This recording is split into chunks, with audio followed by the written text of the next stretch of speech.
ইরানের ক্ষেপণাস্ত্র হামলায় ইসরায়েলের ব্যাপক সামরিক ক্ষয়ক্ষতি হলেও তা গোপন রেখেছিল দেশটি। বিশ্ববাসীর কাছে ইসরায়েল দাবি করে আসছিল যে ইরান তাদের কোনো ক্ষতি করতে পারেনি। তবে শেষ পর্যন্ত ইসরায়েলের মিত্র দেশগুলোর গণমাধ্যমেই প্রকাশ পেয়েছে ইরানি হামলার ভয়াবহতা। সত্য চেপে রাখা যায় না। ইসরায়েলের ক্ষতির গোপন তথ্য অবশেষে সামনে এসেছে। কেসারেন শেকড় থেকে শিখরে। ব্রিটিশ পত্রিকা দ্য টেলিগ্রাফ এবং মার্কিন গবেষকদের উপগ্রহ চিত্র বিশ্লেষণের মাধ্যমে উঠে এসেছে ইসরায়েলের সামরিক ক্ষতির প্রকৃত চিত্র। ইরানের ব্যালিস্টিক মিসাইল হামলায় ইসরায়েলের 5টি সামরিক ঘাঁটি ধ্বংস হলেও তা গোপন রাখে নেতানিয়াহুর প্রশাসন। প্রতিবেদন অনুযায়ী ইরানের 6টি মিসাইল ইসরায়েলের দক্ষিণ, উত্তর ও মধ্যাঞ্চলের কৌশলগত ঘাঁটিতে সরাসরি আঘাত হানে। ধ্বংস হয় একটি প্রধান বিমান ঘাঁটি, একটি গোয়েন্দা দপ্তর, একটি অস্ত্রাগার সহ গুরুত্বপূর্ণ সামরিক স্থাপনা। যদিও ইসরায়েল সরকার শুরু থেকেই হামলাকে সীমিত বলে দাবি করে আসছিল। দ্য টেলিগ্রাফ আরও জানিয়েছে, হামলার প্রকৃত তথ্য গোপন রাখতে ইসরায়েল সরকার দেশীয় ও আন্তর্জাতিক গণমাধ্যমের ওপর চাপ সৃষ্টি করেছে।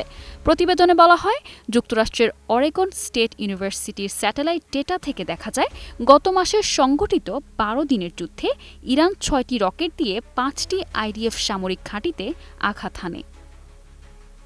এই হামলার পেছনে ছিল ইসরায়েলের 13 জুনের অভিযান, যেখানে তারা ইরানের পারমাণবিক ও মিসাইল কর্মসূচিতে হামলা চালায়।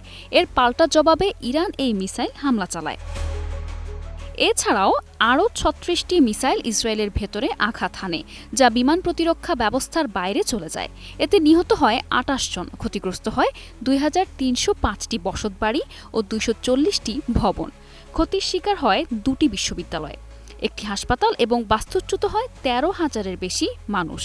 প্রতিবেদনে দেখা গেছে, যুদ্ধের 7ম দিনে এসে ইসরায়েলের ইন্টারসেপশন হার 16% নেমে আসে। ওয়াল স্ট্রিট জার্নাল জানিয়েছে, ইসরায়েলের অ্যারো ইন্টারসেপ্টর মিসাইল প্রায় শেষ হয়ে গিয়েছিল, ফলে সরকারকে সিদ্ধান্ত নিতে হয় কোন মিসাইল প্রতিরোধ করবে আর কোনটি নয়। বিশ্লেষকরা মনে করছেন, ইরানের ব্যবহৃত মিসাইলগুলো উন্নত প্রযুক্তির হওয়ায় সেগুলো থামানো কঠিন হয়ে পড়েছিল। টেলিগ্রাফের এই প্রতিবেদন সম্পর্কে জানতে চাইলে আইডিএফ মন্তব্য করতে অস্বীকৃতি জানায়। কেসারেন শেকড় থেকে শিখরে। ইসরায়েলের দাবি, তারা ইরানের সামরিক অবকাঠামোতে হামলা চালিয়ে ইহুদি রাষ্ট্রকে ধ্বংসের ইরানের পরিকল্পনা প্রতিহত করেছে। কিন্তু বাস্তব চিত্র ভিন্ন, যেখানে ক্ষয়ক্ষতি লুকিয়ে রাখাই হয়ে উঠেছে সরকারের প্রধান কৌশল। News desk, 21 television.